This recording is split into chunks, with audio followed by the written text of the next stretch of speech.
जय Bholenath. Holistic astrology के इस चैनल में आपका बहुत बहुत स्वागत है। आज हम बात करेंगे अक्षय तृतीया की। ये वीडियो 2 एपिसोड्स में आपको मिलेगा। पहले एपिसोड में जो है वो मैं आपको जानकारी दूंगा अक्षय तृतीया का महत्व और अक्षय तृतीया पे किए जाने वाले दान पुण्य के लिए शुभ मुहूर्त और अक्षय तृतीया पे हम क्या क्या कर सकते हैं, उपाय, ये सब आपको एक वीडियो में मिलेंगे।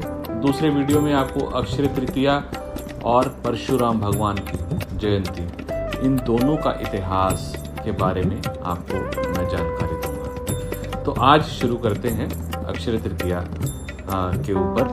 अक्षय तृतीया हम सब जानते हैं 22 अप्रैल 2023 को अक्षय तृतीया है और उस दिन शनिवार है। तो इस तिथि का आरंभ, जो तृतीय तिथि है, इस तिथि का आरंभ जो है वो 22 तारीख शनिवार को प्रातः 7:49 पर है और इस तिथि का अंत जो है वो है रविवार को सुबह 7:47 तक।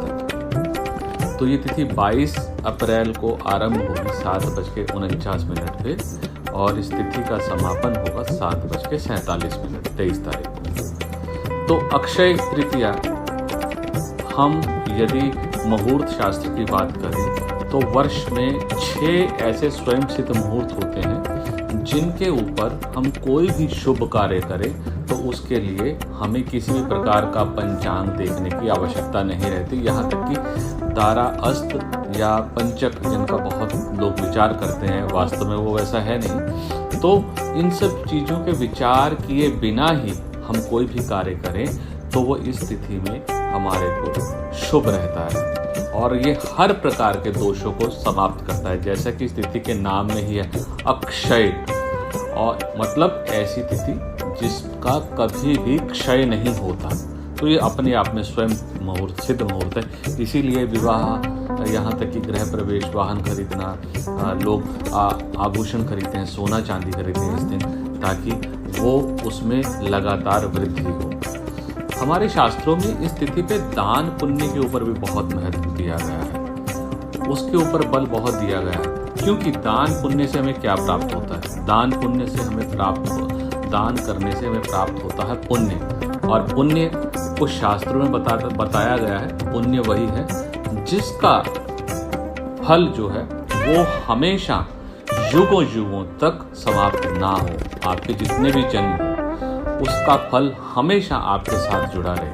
इसीलिए तो ये जो जन्म और मृत्यु का चक्र है ना, ये भी हमारे पुण्य और पाप कर्मों का फल है।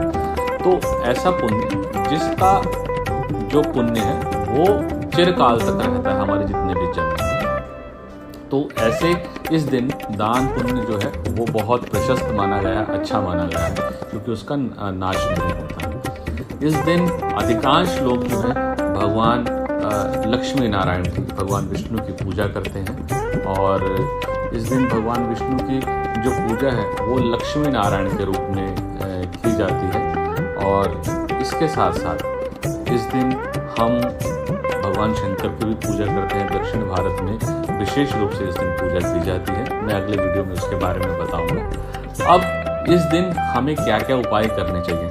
जो लोग भी वैवाहिक जीवन को लेकर के परेशान हैं, उनके वैवाहिक जीवन में कुछ न कुछ समस्या आ रही है, तो इस दिन ज़रूर वो भगवान शंकर और माँ गौरजा का पूजन करें पूरे 16 श्रृंगार के साथ। उसके बाद रुद्राभिषेक करें और यथा संभव जो दान हो सकता है वो दान भी करें। और वहाँ पर बैठ करके यदि हम शिव गायत्री मंत्र ओम तत्पुरुषाय विद्महे महादेवाय धीमहि तन्नो रुद्रः प्रचोदयात्, इस मंत्र का जाप भी अगर करते हैं तो बहुत शीघ्र ही आप देखेंगे कि आपके वैवाहिक जीवन में प्रेम और सौहार्द का, और घर में एक सौहार्दपूर्ण वातावरण बन रहा है और पति पत्नी के बीच में एक सामंजस्य, संतुलन जो है वो बनता है। और वैवाहिक जीवन में जितनी भी समस्या आ रही है, इस दिन भगवान शंकर और माँ गौरजा का पूजन करें तो लाभ देता है। इसके साथ ही यदि हम एक पीले वस्त्र में मिष्ठान 5 प्रकार के मिठाई जो है वो भगवान लक्ष्मी नारायण को अर्पित करते हैं और प्रार्थना करते हैं। और उसके साथ साथ यदि हम ओम नमो भगवते वासुदेवाय नमः, ये मंत्र बहुत सरल है, इसको कर सकते हैं। या फिर जो लोग धन वैभव की कामना करते हैं, वो चाहते हैं कि हमें धन वैभव यश कीर्ति मिले, तो इस दिन वो माँ लक्ष्मी की भी आराधना कर सकते हैं भगवान विष्णु के साथ। ओम महालक्ष्मी विद्महे विष्णु पत्नी धीमहि तन्नो लक्ष्मी प्रचोदयात्, ऐसा अगर वो पाठ करते हैं तो भी कृपा प्राप्त होगी। जो बच्चे पढ़ाई में एकाग्रता नहीं बना पाते, उनकी कंसंट्रेशन नहीं बनती, बार बार एकाग्रता भंग हो जाती है, तो इस दिन माँ गौरजा का पूजन करें। विधिवत माँ गौरजा का पूजन करने से उनको कृपा प्राप्त होगी, क्योंकि जो तृतीया तिथि है उसका संबंध माता गौरजा से है। और बल और बुद्धि अगर किसी के पास, तो माँ गौरजा भी प्रदान करती हैं। तो इस दिन यदि बल बुद्धि और एकाग्रता के लिए हम अगर माँ गौरजा का पूजन करते हैं तो शीघ्र ही लाभ होगा। बहुत सारे लोग इस दिन वाहन खरीद फरोख्त करते हैं, वाहन आभूषण का, तो उसके लिए क्या मुहूर्त है वो मैं आपको बताने जा रहा हूँ। अक्षय तृतीया के दिन यदि आप पूजा करवाते हैं मंदिर में या घर पे पूजा करते हैं, तो वो एक मुहूर्त है, वो है जब तिथि आरंभ होगी 7:49 से 12:26 तक। और उसके बाद जो दूसरा मुहूर्त है वो 12:26 से 5:22 तक भी है। इसके साथ साथ एक और मुहूर्त है सुबह का, वो 7:49 से 9:09 तक का भी है। सायंकाल का एक मुहूर्त है 9:01 से रात्रि 8:30 बजे तक का मुहूर्त है। इस मुहूर्त में यदि आप कोई भी पूजा पाठ, दान पुण्य या कोई किसी भी प्रकार की आप आभूषण खरीदते हैं, तो उसका लाभ आपको आजीवन ही नहीं जन्मों जन्मों तक उसमें वृद्धि रहेगी, और वो उसका जो पुण्य है वो हमेशा आपके साथ जुड़ा रहेगा। आज के वीडियो में केवल इतना ही। दूसरी जो मेरी वीडियो है वो शीघ्र ही आपको मिलेगी, और उसमें भगवान परशुराम और अक्षय तृतीया का इतिहास क्या है उसके बारे में आपको जानकारी दूंगा। बहुत बहुत धन्यवाद।